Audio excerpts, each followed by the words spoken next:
Pessoal, boa noite, sejam bem-vindos. Que a graça e a paz seja conosco. Se você tem a sua Bíblia, abra, por favor, em Mateus 6. Enquanto isso, a gente vai organizando aí as crianças. Mas você já pode abrir Mateus 6, por favor, a partir do verso 19.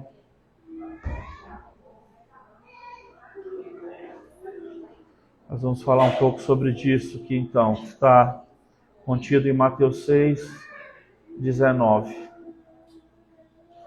Vamos fazer uma oração então, para que Jesus possa abençoar as crianças, falar com elas através da mensagem. Senhor Jesus, nós oramos pelas crianças no primeiro momento, pedimos que o Senhor abençoe, que a sua palavra, Senhor Deus, possa ser uma semente plantada nesses pequenos corações. A sua palavra diz que quando nós ensinamos a criança, ó Deus, quando ela crescer, ela não se desviará deste caminho, ela se manterá em Cristo. E assim nós te pedimos que o Senhor abençoe por meio de cada oração, cada texto da sua palavra, cada influência, Deus, positiva, de luz, de bênção, seja colocado no coração de cada criança. Que o Espírito Santo trabalhe. Senhor Jesus, pedimos perdão pelos nossos pecados. Te agradecemos por podermos cantar aqui no início desse culto e pedimos a Ti a bênção e a dádiva, Senhor Deus, de ouvir a Sua voz por meio da exposição das Escrituras. Fale conosco, porque, ó Deus, só o Senhor sabe o que nós precisamos, de fato, o íntimo do nosso ser, ó Deus, só o Senhor conhece, e nós te pedimos que pela Tua palavra que divide juntas e medulas, ó Deus, nós te pedimos, fala conosco em nome de Jesus. Amém. Amém? Depois alguém só pode pegar um copo d'água, por favor, lá atrás. Obrigado, mas pode ficar tranquilo, só quando der mesmo. Pessoal, o capítulo 7, e o 6 e o 5, eles são chamados de o Sermão da Montanha. O que é o Sermão da Montanha, pastor? O Sermão da Montanha foi a maior pregação que Jesus fez, né? E ele pregou para mais de 5.000 pessoas. Se você for conversar com algum historiador, ou algum arqueólogo, ou algum geólogo, né, você vai precisar conversar com ele para entender como que Jesus falou com mais de 5.000 pessoas e como que a voz dele chegou para mais de 5.000 pessoas, sendo que a gente está falando de uma época que não tem microfone, não tem caixa de som, não tem nada, né? Então, se você vai até eles, você vai ver que eles vão dizer que existe uma parte específica lá em Israel, que é um cume bem alto, é um monte, um cume, né? Do lado direito tem também montanhas, mas que estão mais abaixo do que esse cume maior. Do lado esquerdo também há cume, né? Um cume que é proporcional a esse aqui da direita, né? Da sua direita, minha esquerda, né? E existe um vale ali no meio, né? E essas pessoas, então, elas estavam, essas 5.000 pessoas, fora mulheres e crianças, que o texto vai dizer, elas estavam, então, neste vale. Então, a voz de Jesus só conseguia chegar até essas pessoas porque, né, nessa acústica toda, quando ele fala, a voz bate de um lado, bate de outro e desce, né, ali para esse vale. Então, a voz dele se torna totalmente alcançável para tantas pessoas assim. Então, é bom a gente ver, né, que até em situações como essas a gente vê a grandeza de Deus, né? O próprio Jesus preocupado com isso. Então, ele não chegava simplesmente e começava a gritar como um louco. Ele se posicionou num lugar para que a voz dele, a pregação dele chegasse a essas pessoas. Então, aqui ele faz, né, a sua maior pregação, em termos de conteúdo mesmo, em termos de tamanho, né? E, na verdade, é a sua maior pregação também no termos de ensino, porque ele fala sobre várias coisas. Bom, mas eu quero me focar no capítulo 6. Ele vai pregar o capítulo 5, 6 e o 7, lá nesse sermão em que ele está em cima dessa montanha. Por isso que é chamado Sermão da Montanha. É um texto só, na verdade, né, o capítulo 5 até o 7. A gente sabe que a Bíblia foi dividida em capítulos bem depois, mas isso é só para você entender. Então, Jesus, quando ele entra nessa parte do capítulo 6, especificamente no versículo 5, quando ele vai ensinar os discípulos a orar, ele vai dizer para os discípulos que eles não devem ficar repetindo a mesma oração. Ele vai dizer que os discípulos, quando eles forem orar, eles devem entrar para dentro da porta do quarto, fechar a porta do quarto e fazerem orações a Deus, e essas orações elas devem ser de coração, né? E não uma repetição. E ele vai dizer, quando vocês orarem, não fique igual os hipócritas fazendo orações que todo mundo está vendo, mas faça em secreto, porque o seu pai te vê em secreto, e em secreto te recompensa. Então isso é uma coisa importante para a gente refletir sobre isso. Ele ensina a oração do Pai Nosso, que não é uma oração para ficar sendo repetida, mas é uma oração para nos dar uma instrução do que deve ter no arcabouço da nossa oração. Então, só para te dar um exemplo, quando ele diz, Pai Nosso que estás no céu, é para a gente entender que o Deus que a gente serve, ele é um Pai nosso, ele não é o meu Pai, ele é o Pai nosso. Então, dentro das orações que a gente faz, deve haver, né, orações não só por nós, mas por outras pessoas também. Ele continua, santificado seja o teu nome. E quer dizer, o nome de Deus deve ser santificado pela prática da minha vida. Então, Senhor, ajude para que a minha conduta no dia a dia, em casa, no trabalho, seja uma conduta onde o Senhor possa brilhar. Porque é assim que o nome do Senhor é santificado.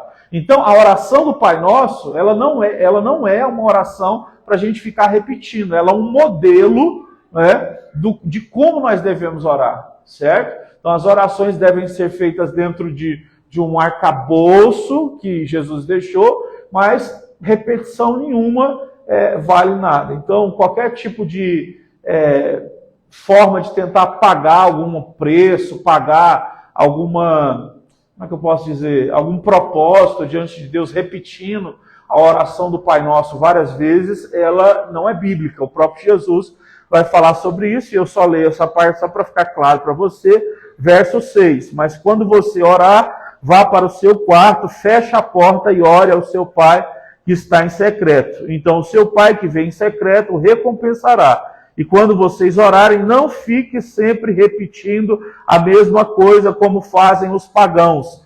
Eles pensam que por muito falarem serão ouvidos. Não pensem que isso não sejam iguais a eles, porque o seu Pai sabe o que vocês precisam antes mesmo de vocês pedirem. Então você vê que o próprio Jesus disse, Deus já conhece o que você vai pedir. O que o Senhor espera é que o seu coração esteja nele, sendo sincero nele quando você vai fazer orações. Bom, então Jesus vai falar de oração, depois ele vai falar de jejum, depois ele vai falar de uma coisa muito importante, no capítulo 6, no verso de número 19, o Senhor vai falar sobre a questão de acumular riquezas nos céus.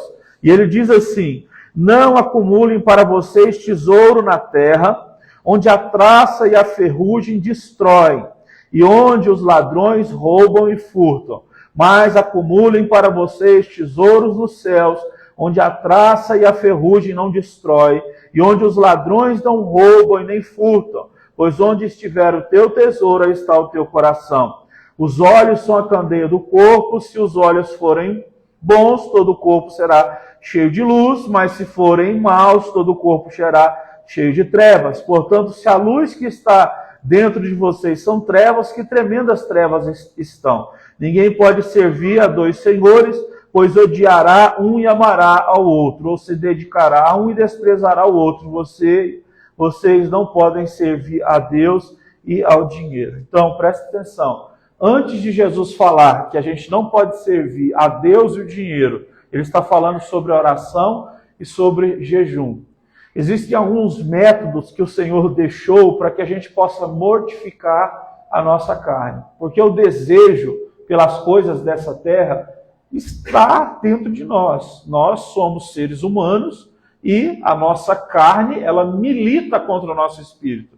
Quer dizer que há uma batalha dentro de nós em desejar coisas espirituais e em desejar coisas humanas. Então, você vai perceber aqui que o Senhor Jesus, né, ele faz esse preâmbulo, porque a minha visão é que o ensino ele é progressivo, né? Ele fala da oração, fala do jejum e agora vai falar sobre a posição do coração. Então, de forma progressiva, ele vai ensinando a sua mensagem. Então, ele vai deixar claro aqui para nós que é impossível alguém servir a Deus se o coração dessa pessoa estiver preso numa obra da carne, que é o quê? A avareza, o amor ao dinheiro. Aqui, Jesus não está falando que nós somos pecadores por buscarmos dinheiro, até porque todo mundo precisa de dinheiro para cumprir as suas obrigações diárias, mensais, semanais, anuais. Não é? Então, o problema não é o dinheiro, o problema é a posição em que o dinheiro ocupa dentro do nosso coração. Por isso Jesus falou, aonde estiver o teu tesouro, ali estará o teu coração. Esse é o grande ponto. O que há dentro do nosso coração? O que o nosso coração busca primeiro? É isso o que o Senhor Jesus está falando aqui. Ele está dizendo, se os olhos de vocês forem bons, se quando vocês olharem para as coisas, o desejo de vocês não é simplesmente em ganhar dinheiro, os olhos de vocês são bons e todo o corpo se encherá de coisas boas. Em outras palavras, ele está querendo dizer assim, se vocês aprenderem que isso não é a prioridade, toda a vida de vocês ela vai se encher de luz. Porque o grande ponto é priorizar, priorizar dinheiro. Isso é que destrói as pessoas. Isso mata primeiro o coração, vai tirando, certo, da pessoa a vida espiritual. Ela vai morrendo, depois a vida da alma, a alma do ser humano vai definhando até que o corpo começa a definhar. Né? E algumas pessoas, no final de suas vidas, elas estão dispostas a dar tudo que elas têm para que elas pudessem, de alguma forma, obter saúde ou obter a vida espiritual e da alma que elas perderam. Então, a gente precisa entender isso aqui. Olha, a Bíblia é muito clara, e eu faço questão de repetir. O dinheiro não é um problema, mas o amor ao dinheiro, ele é a raiz de todos os males, está escrito, o apóstolo Paulo falou sobre isso em Timóteo, capítulo 6, né? Ele disse, o amor ao dinheiro é a raiz de todos os males. Bom, então a pergunta que pode ficar é, eu não sei se o dinheiro ocupa o primeiro lugar no meu coração, porque a gente sabe que o coração é enganoso. Então sempre que eu sigo o meu coração, eu estou me enganando. Ou às vezes eu posso dizer, eu conheço o meu coração e eu posso não conhecê-lo. E o próprio Jesus, então, ele nos deixa o texto que nós lemos como sendo a carta aberta para a gente entender se o nosso coração está ou não na posição errada. No verso de número 25 que nós lemos, o Senhor Jesus ele vai dizer assim, portanto, eu lhes digo, não se preocupem com a vossa própria vida, quanto ao que comer ou o que beber, e nem com o seu próprio corpo, com o que vestir. Não é a vida mais importante que a comida e o corpo mais importante do que a roupa? Essa forma que Jesus está falando aqui era uma forma que os rabinos judeus usavam para falar, que era sempre pegando uma coisa menor para falar de uma maior. Né? Por exemplo, os pássaros dos céus, eu cuido deles, você acha que eu não vou cuidar de vocês? Tipo assim, ele pega algo menor e diz, olha aqui, né? Tá tudo dando certo. Como que vocês, que é algo maior, não vai dar certo? Então, aqui o Senhor Jesus, ele começa falando sobre preocupação. Não se preocupem com a sua própria vida. Gente, a questão da preocupação na vida nossa, na vida do ser humano, ela pode ter se tornado algo normal. Porque hoje as pessoas elas andam tão preocupadas, tão aflitas com as coisas, que parece que é um sentimento natural. Só que a Bíblia ela vai deixar bem claro que preocupação a nível de dinheiro, a ponto de você pensar que você vai ser, né, arrebentado, destruído, na verdade é falta de fé. Preocupação é falta de fé. Aí que está o ponto, porque quando a gente analisa a Escritura, a gente pensa que existem certos tipos de sentimentos que nós podemos carregar na nossa vida e que está tudo bem. Por exemplo, ontem eu gravei um vídeo na internet mostrando que nem sempre os problemas que nós temos que lutar contra são problemas, vamos dizer assim, monstruosos. A maioria dos cristãos, né, eles são moralmente comuns. Eles nunca assaltaram ninguém, nunca mataram ninguém, nunca adulteraram. A maioria dos problemas que eles têm é o quê? Fofoca, glutonaria, não é? Coisas nesse sentido, coisas que para nós são pecados mais rasos, por assim dizer. Então, quando a gente olha para essa questão do dinheiro e da preocupação, parece ser um pecado mais raso. Mas não é, é pecado, porque é falta de confiança. Você vai ver que nesse texto, Jesus disse, pela falta de fé é que vocês andam preocupados. E isso é uma coisa séria, porque faltar fé é faltar em nós tudo o que a gente precisa para se aproximar de Deus. Porque Deus diz, sem fé é impossível agradar o Senhor. Romanos capítulo 11, né? Porque aqueles que se aproximam de Deus precisam se aproximar com fé. Gente, agora eu lhe pergunto, quantas vezes nós não temos sido covardes na hora de praticar a nossa fé, simplesmente porque quando a gente vai praticar a nossa fé, a gente vai ter que pular de um lugar sólido para um lugar que é meio bambo. E a gente às vezes fica com medo e sempre fica na posição em que nós estamos. Vamos dar um exemplo? Quando Deus disse a Abraão, sai da sua terra e vai para onde eu vou te mostrar, não é fácil. Abraão já era um senhor, ele viveu a vida inteira em Ur dos Caldeus, com o trabalho que ele tinha lá, possivelmente ele trabalhava com o pai, e Deus disse, sai você, a sua esposa, e vai para onde eu vou te mostrar. Abraão, o que? Ele só ouviu a voz de Deus. Ele é chamado de o pai da fé porque ele vai obedecer a Deus pela voz do Senhor. E ele vai e aceita o desafio e sai da terra do pai dele. E ele peregrina, então, em terra estrangeira no deserto, porque Deus assim o falou. No decorrer da jornada, muitas vezes ele enfraqueceu, mas a Bíblia vai dizer em Romanos que, dando glória a Deus, Abraão foi fortalecido na fé e alcançou a promessa. Então, a minha pergunta para você nesse primeiro momento é, o que é que você precisa fazer que exige fé, mas você não tem feito porque está com medo de alguma coisa dar errado? Olha, escute o que eu vou te dizer. Deus, ele não fala com a gente no medo, nem na preocupação e nem na ansiedade. Você pode dizer, pastor, estou com medo, acho que é Deus que está me avisando. Deus não fala através do medo. A Bíblia diz, Deus não vos deu espírito de medo, mas espírito do quê? De coragem, de equilíbrio e de amor. A Bíblia diz que o medo supõe castigo, mas aqueles que se aperfeiçoam em Jesus Cristo, né, eles são aperfeiçoados no amor. Então, escute isso que eu estou te dizendo. Se é preocupação, não é Deus dizendo. Se é preocupação, você tem que colocar o seu coração na presença de Deus para que Deus possa enchê-lo de fé. Quando nós estamos preocupados, com medo ou ansiosos, nós temos que começar a pregar para nós mesmos. Nós devemos começar a louvar a Deus. Nós devemos colocar essas coisas aos pés do Senhor. Porque Ele não está falando ali, certo? Ele não está falando por meio dessas coisas. Deus, quando Ele quer falar conosco, Ele fala conosco, então, quando o nosso coração se tranquilizou. Não lembra de Elias? Ele ficou preso pelas suas emoções, teve medo, caiu no deserto, ele teve uma depressão. Ele pediu a Deus para morrer, para Deus matar ele. Ele falou, Deus, eu estou sozinho, me mata. O Senhor foi lá, abençoou ele, deu de comer e água, né? De forma sobrenatural o Senhor colocou lá essa água e essa comida. Por 2 vezes ele comeu, dormiu. E depois o Senhor disse, levanta e vai para onde eu vou te mostrar. né? E aí ele levantou, foi caminhando, 40 dias depois disso, jejum e oração, chegou até uma caverna.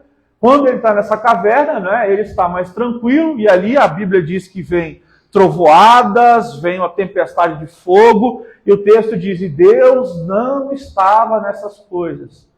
Deus não estava nessas coisas tribulosas. E aí o texto sagrado diz que veio um vento suave. Deus diz assim, Elias, o que você está fazendo aí? Não acabou o seu ministério. Você ainda vai ter que ungir outro profeta para ser o seu sucessor. Você vai ter que ungir o novo rei de Israel. Ainda existe um trabalho para você fazer. Entende? O Senhor não está falando através do medo. O Senhor está dizendo, abandone o seu medo para eu falar com você. Entende a diferença disso? É isso que Deus quer de nós. E aí o texto vai dizer então, não se preocupem com a roupa, nem a comida, nem o que beber e nem o que comer. Gente, o nosso problema, sabe qual é? É que nós não conseguimos mais diferenciar necessidade de vaidade. E isso acaba fazendo com que a gente perca a fé. O que eu quero dizer com isso? Como a gente não consegue mais ter essa sensibilidade de agradecer a Deus pelas coisas, né, simples da vida, como por exemplo, que é você deitar, todos os dias eu faço isso lá em casa, com os meninos e com a Angélica. A gente deita e a primeira oração é, Senhor Jesus, obrigado pela comida, obrigado pelo chuveiro que nós tomamos banho, obrigado, né, pela cama que nós temos, obrigado pelo travesseiro, obrigado pelas coisas mais simples, né? Porque quando você volta a valorizar a simplicidade do ar que você respira, do tênis que você tem para calçar, sabe? De coisas que são corriqueiras, entende? Você então vai começar a novamente ter a capacidade de diferenciar a necessidade da vaidade. Eu quero chamar por vaidade as coisas que não são essenciais. Mas eu quero dizer que Deus, na sua bondade, Ele atende o ser humano, muitas vezes, o abençoando em questões que são vaidade, por assim dizer. Como eu estou dizendo, a vaidade seriam coisas secundárias que nós precisamos, né? Vou dar um exemplo para vocês, o que eu estou querendo falar com vaidade. Eu sempre quis ter um conjunto de livros, né? Era um box de livros, só que ele sempre foi muito caro, né? Ele sempre ficava na faixa de R$1.200, R$1.300. E assim, eu nunca tinha tido coragem de comprar, porque, nossa, é muito dinheiro e tal. E lá em casa, por exemplo, os meninos, né? Os meninos têm que comprar material todo começo de ano, né? Eles da escola e tal. E eu já invisto também muito em mim comprando material. Então, comprar um material desse valor é pesado. E aí o que acontece? Mas eu orei ao Senhor, eu falei, Senhor, me abençoe. E, assim, boa parte desse material eu conseguia fragmentos dele na internet, sabe? Se eu quisesse pesquisar alguma coisa, eu conseguia fragmentos. Mas o meu desejo era ter o material. E eu orei para pedir a Deus, Senhor, se o Senhor puder me abençoar um dia, eu quero ter. E aí chegou, acho que foi no meu aniversário do ano passado, a Angélica foi e comprou e me deu. Eu falei, você é doido, como é que paga R$1.300 em livro? Aí ela falou, a gente gasta R$1.300 com tantas outras coisas na vida, por que não vai gastar com aquilo que é o que você ama, o que você faz, a sua vida é isso? E eu agradeci a Deus. É uma coisa essencial? Bom, no meu ponto de vista, dá para viver sem esse box. Mas o Senhor abençoou. Então, o que eu estou querendo dizer com que é vaidade, nem sempre é errado, tá bom? É isso que eu estou querendo expressar. Só que a gente precisa compreender o que é o simples. Então, presta atenção no que eu vou te dizer. A maioria de nós fica muito preocupado com coisas financeiras, né? E às vezes essas coisas financeiras não são motivo de tanta preocupação assim. Às vezes a gente começa a gritar desesperado, Senhor, eu estou fracassando, eu estou naufragando, Senhor, eu estou falindo, estou quebrando. E às vezes o que está acontecendo é uma situação que você perdeu o controle no primeiro momento, mas você, como um homem honrado, uma mulher honrada, tem feito a sua parte, tem trabalhado, tem procurado ser uma pessoa coerente na sua administração das coisas, e mesmo assim começa a vir um vento sobre você, parecendo que você não vai conseguir suportar, né, aos seus encargos financeiros. Deus diz o que a você? Fique tranquilo, eu estou cuidando de você. Não precisa ter medo nenhum, porque o que você vive hoje, nesse momento da sua vida, não é motivo para você se desesperar, visto que você conhece o que é primário, visto que você faz o que tem que ser feito. Todo o tipo de situação que vier para tentar te preocupar, para te trazer ansiedade, não provém do Senhor. Não é Deus querendo falar com você, não é Deus querendo colocar alguma coisa no seu coração. Até porque em Efésios 6 diz que Satanás nos lança dardos. O que isso quer dizer? O diabo ele nos lança dardos, e esses dardos são como flechas que batem na nossa mente e vêm para trazer medo, preocupação, ansiedade. Muitas pessoas não têm essa visão, mas a verdade é que existe uma luta nossa contra o diabo na mente, sabe? Onde muitas vezes nós somos atacados e a gente pensa que está tendo um pensamento nosso, mas na verdade a gente está sendo o quê?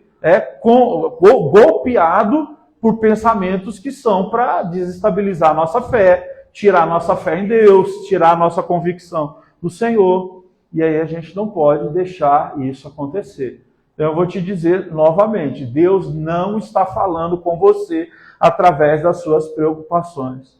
Pastor, o que significa preocupação? Olha, a própria palavra ela já vai te dar, né, o entendimento do que ela é. Preocupação é uma pré-ocupação. Quando você está ocupado, aquilo é uma ocupação. O que é uma pré-ocupação? Então, é você ficar, né, envolvido com alguma coisa antes dela acontecer, né, da ocupação. Então, isso quer dizer que, por exemplo, nesse dia de hoje da sua vida, né, você poderia estar aqui e fazer alguma coisa boa no hoje. Mas você diz, não, mas amanhã eu tenho que pagar algumas coisas. Mas por que você não pode ser feliz no hoje? Olha, o que eu estou querendo dizer não é que você tem que ser responsável, mas é porque a gente perde muitos bons momentos no hoje pensando no amanhã. E isso é uma pré-ocupação. Porque se não for uma pré-ocupação, pega o seu celular agora e paga a conta que você tem que pagar. Se não é pré-ocupação, o boleto já está aí. Se o dinheiro está na sua conta, paga esse trem logo. Porque para mim é assim. Se eu estou com dinheiro, se eu tenho que pagar, eu já pago logo. Porque se for para eu fazer alguma coisa com a minha família, eu já sei que eu tenho aquilo ali. Então eu não vou, ficar preso numa pré-ocupação pensando, será que se eu gastar isso, amanhã vai faltar o da conta? Entende? Então tem que haver essa forma equilibrada de se pensar. Então não viva pré-ocupado. Tem gente que vive tão pré-ocupado que nunca se ocupa, porque vive se cansando, vive fadigado na pré-ocupação. Aí quando chega a ocupação, não tem força, não tem ânimo, não tem disposição, não tem alegria, não quer viver. Porque gasta toda a força pré-ocupado. Então é isso que eu quero dizer. A palavra ansiedade, ela significa estrangulamento da alma. A alma sendo estrangulada. A própria palavra também já nos explica, né? Ansiedade, ânsia-idade, que é constância, né? É você ter uma ânsia de querer alguma coisa constantemente. Gente, isso mata a alma humana.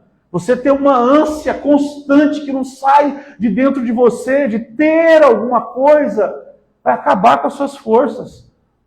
E a gente já sabe hoje em dia, os médicos já falam, a ansiedade, a preocupação está destruindo a mente, está destruindo o emocional das pessoas, porque nós não fomos chamados para viver esse tanto de coisa, né?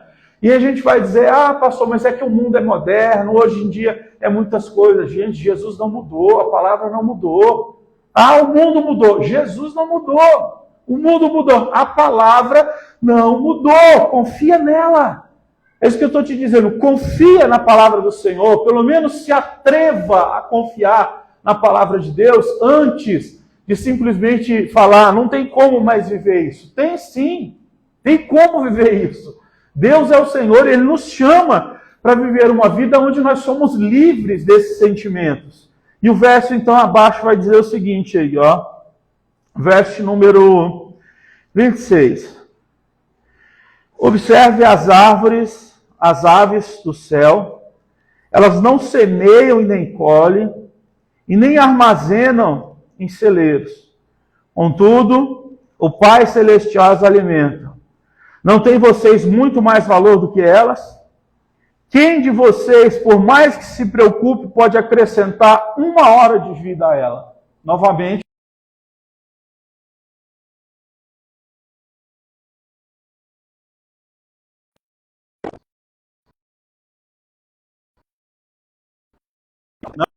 Não.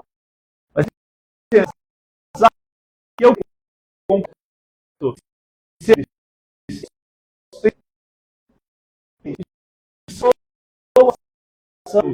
Que o Senhor fez por último o homem e a mulher e disse: fiz eles, façamos, né? O Senhor falando com o Pai, o Espírito, o Senhor Jesus, façamos o homem a nossa imagem, a nossa semelhança. Será que Deus não nos dará o que nós precisamos? Paulo disse, eu não vou mais demorar, Paulo disse o seguinte em Romanos capítulo 8, se Deus nos deu o seu Filho para morrer na cruz, para salvar a nossa alma do inferno, para nos perdoar dos nossos pecados, será que Ele não nos daria todas as demais coisas que nós precisássemos? Está escrito desse jeito. Romanos 8, você lê lá do 30 até o verso 37, você vai ver, não é, assim, uma expressão tão forte do amor de Deus por nós, que se nós realmente abraçássemos essa palavra, nós não teríamos medo de avançar. O que eu estou dizendo para cada um de nós é que a gente realmente deveria pegar os exemplos do Antigo Testamento, como está escrito. Coloca para mim em Romanos 15, por favor. Acho que eu não sei se é o 15 ou 14, ao verso 1. A gente deveria... Oi? A gente deveria pegar o Antigo Testamento. Não, é o 14 então. E entender que realmente ele deve ser pego como um exemplo para a gente viver. Romanos 14. Entendeu? Aceite o que é fraco na fé, sem discutir assuntos controversos. Já passa. Acho que não vai estar. Pode passar, por favor. Pode passar. Não. Não está. Não, depois olha no 16. Está falando que o Antigo Testamento ele nos foi dado como exemplo, né, para a gente olhar a fé que os antigos tiveram, para que hoje a gente possa, né, se espelhar, ter alguém para se espelhar. E isso é uma coisa muito séria, porque quando você olha, por exemplo, a gente vem na igreja e prega, por exemplo, as muralhas de Jericó caindo, a gente prega sobre o mar se abrindo, e aí parece que a gente está só contando a história. A história de carochinha, contando a história do Antigo Testamento, né? Gente, mas não é só isso. É para inspiração da fé, né? Eu quero particularmente te perguntar agora, e você responde para si mesmo. Qual área da tua vida você tem agido por fé? Mas fé de verdade. Não estou falando por agir de forma irresponsável, tá? Irresponsabilidade é uma coisa que não cabe aqui, né, para as pessoas que eu estou falando, né? Se você for um irresponsável, Jesus vai te pegar. Mas se for pela fé aqui, nós estamos dentro, né, do propósito certo. Qual área da tua vida você tem agido por fé?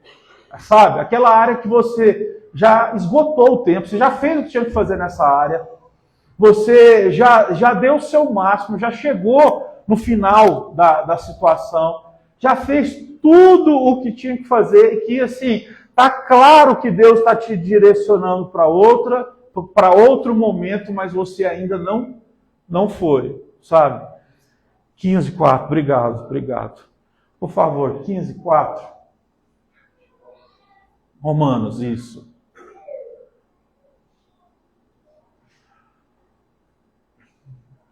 Aí. Pois tudo que foi escrito no passado foi escrito para nos ensinar, de forma que por meio da perseverança e do bom ânimo procedentes das Escrituras, mantenhamos a nossa esperança. Tudo que a gente vê no Antigo Testamento não é só para ler, é para viver, é para ter fé, é para viver para a glória de Deus. E aí o texto então vai continuar dizendo, verso de número 25. Por que vocês se preocupam com roupas? Vejam como crescem os lírios do campo. Eles não trabalham e nem tecem. Contudo, eu lhes digo que nem Salomão, em todo o seu resplendor, vestiu-se como um deles. E Deus, ele veste a erva do campo que hoje existe e que amanhã é lançada no fogo. Esse exemplo é muito bom, né? Porque Salomão foi o homem mais rico que existiu em Israel. O rei mais rico, né? E aí, o Senhor Jesus diz, um lírio que cresce no campo, Deus veste ele com tamanha beleza de detalhes, né? Com tamanha beleza, né? O seu cheiro, a sua forma, a sua delicadeza. E Deus diz, eles estão vivos hoje.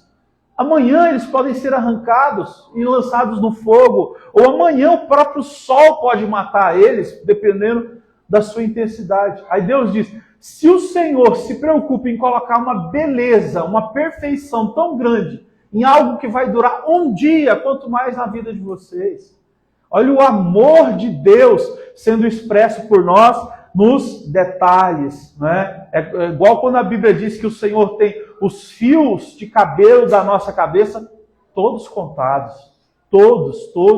A Bíblia diz, o Senhor tem o nosso nome escrito na palma da sua mão. Isso é algo muito específico, é algo muito especial, a ponto da gente realmente refletir na nossa vida sobre esse andar de mão dada com Deus, viu? Porque eu vou te falar uma coisa, porque se Deus é tudo isso que eu estou te falando aqui, a gente precisa realmente, sabe, começar a pegar na mão de Deus e dizer, Senhor Jesus, eu vou aonde o Senhor vai, e eu sei que onde o Senhor vai me levar são lugares assim, grandes, são lugares que não são imaginados por mim hoje em dia, porque eu estou vivendo na limitação da minha mente. Eu estou vivendo nessa limitação que eu me autoimpus. Então, isso é uma coisa para se pensar. E aí, então, para a gente já passar aqui para encerrar, o texto sagrado vai dizer, no verso de número 30, se Deus veste assim a erva do campo, que hoje existe, amanhã lançada no fogo, não vestirá muito mais vocês, ó homens de pequena fé. Como eu disse, né? A ansiedade, a preocupação, ela está ligada à incredulidade, a uma fé pequena. Então, quando você tiver uma fé pequena, lembre do homem na Bíblia. Ele chegou para Jesus, o filho dele estava endemoniado, e ele disse, Senhor, meu filho se joga na água e no fogo. Né? Há um demônio que tenta matar ele. E aí Jesus disse a ele, né? Eu vou libertar o seu filho. Aí Jesus disse para ele, tenha fé. Aí o homem disse, me ajuda a ter fé. Jesus foi lá e foi em direção ao menino para ajudá-lo. Quando falta fé, a gente pode pedir a Deus. A fé vem pelo ouvir da palavra de Deus. A fé vem quando a gente ora e pede essa fé ao Senhor. Então a gente precisa de fé para que a incredulidade venha morrer a cada dia dentro do nosso coração. Verso 31. Portanto, não se preocupem dizendo que vamos comer, ou que vamos beber, ou que vamos vestir. Pois os pagãos é que correm atrás dessas coisas, mas o Pai Celestial de vocês sabem que vocês buscam elas. Gente, o que é um pagão? O pagão é aquele que não tem um Senhor e um Deus sobre a sua cabeça. Ele não tem quem o guia, ele não tem quem o direciona, ele não tem quem faça alguma coisa por ele. Entende? O pagão é aquele que anda no escuro, é como um cego tentando guiar outro. O pagão, ele não tem em quem colocar confiança. Ele anda pela sua força, ele anda pelas suas pernas, ele anda pelo que pensa. Só que nós somos chamados para ser muito mais do que pagãos, né? Nós somos cristãos e o Senhor Jesus é aquele que está sobre a nossa cabeça para nos guiar, para nos abençoar, para nos dar tudo o que nós precisamos. Então, olha, passa longe disso, por favor. Lembra que sempre quando a fé começar a ficar difícil de crer, lembra de dizer, Senhor, eu não sou um pagão. A sua palavra diz que é o pagão que sofre isso pela sua falta de fé. Vive correndo atrás das necessidades, sendo que, na verdade, o Senhor supre as minhas necessidades. eu não sou um pagão. Faça essa oração sempre que você olhar para dentro do seu coração e notar que está faltando alguma coisa. E aí os 2 versos mais famosos: busquem, pois, em primeiro lugar o reino de Deus e a sua justiça, e as demais coisas lhe serão acrescentadas. Verso 34, portanto, não se preocupem com o amanhã, pois o amanhã trará suas próprias preocupações. Basta a cada dia o seu próprio mal. Ok? Que é buscar o reino de Deus e a sua justiça. É viver como alguém que crê que esse Deus existe. É viver pela fé. É acreditar que Jesus, Ele salva. É acreditar que quando você prega o Evangelho, você não está fazendo algo estranho, você está fazendo a coisa mais poderosa que existe, que é falar sobre o caminho verdadeiro para as pessoas. Buscar o reino de Deus em primeiro lugar é você valorizar, né, a palavra de Deus, a leitura, valorizar a oração, valorizar a comunhão, a congregação. É você valorizar a adoração, é você valorizar a igreja, é você valorizar a ajuda aos necessitados, aos que precisam do nosso reforço. E aí o texto termina dizendo, olha, se você busca Deus em primeiro lugar, não se preocupe, Ele cuida de você, né? Basta a cada dia o seu próprio mal. O próprio Senhor Jesus, Ele faz questão de dizer, olha, isso que eu estou ensinando a vocês não quer dizer que amanhã não vai ter problemas. Vão haver, mas vocês precisam começar a entender que basta a cada dia os seus próprios problemas. Não adianta, então, começar, né, a doar a sua mente para o amanhã. Não adianta, né? O amanhã, nós só podemos imaginá-lo. Nós temos que viver o agora, né? E se amanhã alguma coisa difícil vier, o mesmo Deus do capítulo 6 de Mateus vai estar de pé diante de nós para nos abençoar. Eu queria que a gente orasse, né? E a oração que nós vamos fazer é, Senhor, a partir de hoje, eu nunca mais vou pensar que o Senhor está falando comigo através do medo, da preocupação e da ansiedade, porque o Senhor não fala dessa forma. Amém? Vamos nos colocar de pé para a gente orar? Será que a gente poderia tocar alguma música? Vamos orar. Se você puder, feche os seus olhos, por favor. Senhor Jesus querido, nós estamos aqui para lhe pedir que o Senhor nos abençoe. Nós entendemos, Senhor Deus, que não é pela ansiedade, não é pela preocupação, não é pelo medo. Eu sei que esse texto, Senhor Deus, que nos foi dado hoje, a maioria dos que estão aqui já leram mais de uma vez. Só que a sua palavra se renova a cada dia. E o Senhor conhece cada um de nós que estamos aqui, ó Deus, com ansiedades pelo amanhã, com preocupações pelo amanhã. Nós queremos colocar aos pés do Senhor agora, como o apóstolo Paulo ensinou, colocando a vossa ansiedade aos pés do Senhor, orando em todo o tempo. Nós queremos, Senhor Deus, nos apropriar da fé. Essa fé, Senhor Deus, que pequena, do tamanho de um grão de mostarda, mas é capaz de mover montanhas, que essa fé esteja no nosso coração. Não é a fé pela fé, mas é a fé na palavra do Senhor. E eu sei que muitas vezes nós fomos incrédulos, outras vezes nós deixamos até ideias pagãs nos dominarem, mas nós não somos daqueles que retrocedem, nós somos daqueles que entraram pela fé e vão continuar pela fé avançando, porque os que retrocedem não têm mais, ó Deus, caminho contigo, não tem pacto com o Senhor. Obrigado por essa palavra, Jesus. Que o Senhor possa abençoar a vida de cada um. Que o Senhor possa dar saúde, Pai, no espírito, na alma e no corpo. Que o Senhor traga providências, Senhor Deus, materiais, espirituais. Que o Senhor traga providências para cada um. Que ninguém viva, Senhor Deus, se martirizando. Que ninguém viva adoecendo por dentro por conta de tantas coisas que tem para fazer. O mundo mudou, o mundo é mais rápido, mas o Senhor continua sendo Deus do mundo, a sua palavra continua regendo todas as coisas e nós vamos ficar com a palavra, porque ela se renova a cada dia. Muito obrigado. as tuas misericórdias se renovam e a nossa fé é fortalecida dessa forma. Aceita o nosso louvor nesse momento, em nome de Jesus. Amém. Vamos cantar.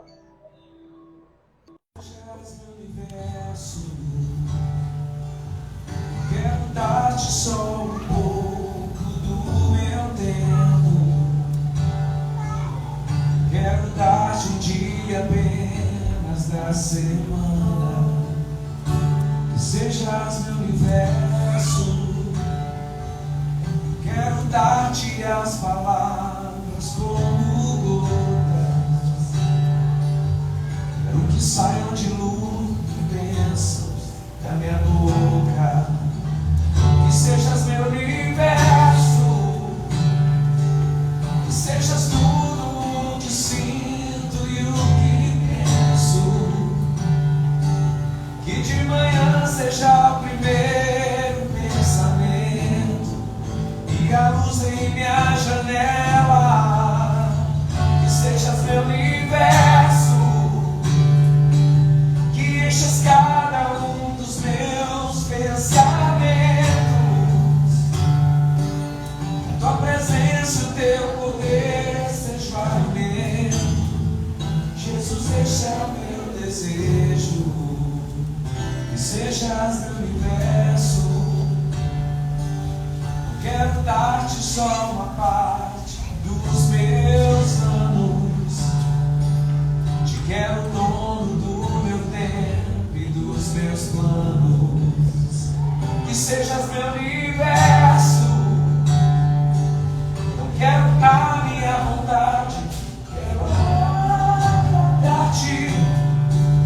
E cada sonho que há em mim, quero entregar-te. Que sejas meu universo. Que sejas tudo o que sinto e o que penso. Que de manhã seja o primeiro pensamento e a luz em minha janela. Que sejas meu universo. Que enchas cada um dos meus pensamentos. Tua presença e o teu poder seja o alimento. Jesus, este é o meu desejo. Que sejas meu universo. Graças a Deus. Pode se sentar um minutinho. Nós já vamos encerrar, nós vamos jantar junto. Por favor, não vai embora, tá? Nós vamos jantar, vai ser uma bênção. Vamos passar para o momento final das contribuições. Se você pode contribuir nesse dia com a igreja, com o trabalho da igreja, o William ele pode passar os envelopes. Se você quiser contribuir com o Pix, você pode fazer isso também. Ajude a gente a continuar, ajude a gente a avançar. A igreja ela depende da liberalidade, da generosidade das pessoas para que ela possa conseguir cumprir todos os seus afazeres, né? Então, igrejas têm conta para pagar, pessoas têm conta para pagar, e é por isso que a gente entende isso e faz isso com amor. Vamos orar. Senhor nosso Deus, muito obrigado. Quero te agradecer, ó Deus, por este momento. Obrigado pela sua, Pai, generosidade. Obrigado pelo seu cuidado. Obrigado por cada um que tem o entendimento, Senhor Deus, de que a igreja tem as suas despesas, aluguel, água, tudo, Senhor Deus, energia, tudo, Senhor Deus, que nós fazemos depende de dinheiro. E nós precisamos, Senhor Deus, de fato termos, ó Deus, estabilidade. Nós precisamos, ó Deus, que haja, ó Pai, algo que nos faça ter um controle, no mínimo, mediano, para que a igreja possa se projetar, fazendo as coisas para a glória do Teu nome, se organizando nas festividades, nos cultos que nós vamos fazer, nos evangelismos, nos trabalhos que nós queremos e precisamos fazer. Obrigado por cada um que tem esse entendimento de que está participando da sua obra, quando o Senhor Deus ora por ela, quando prega nela, quando canta, quando o Senhor Deus oferta. Obrigado por cada um que tem esse entendimento. Nós fazemos essa oração te agradecendo por tudo, no nome de Jesus. Amém. E amém. Graças a Deus. Amém? Se você quiser contribuir no gasofilácio, você pode fazer isso agora, tá bom? Vou passar para a Angélica para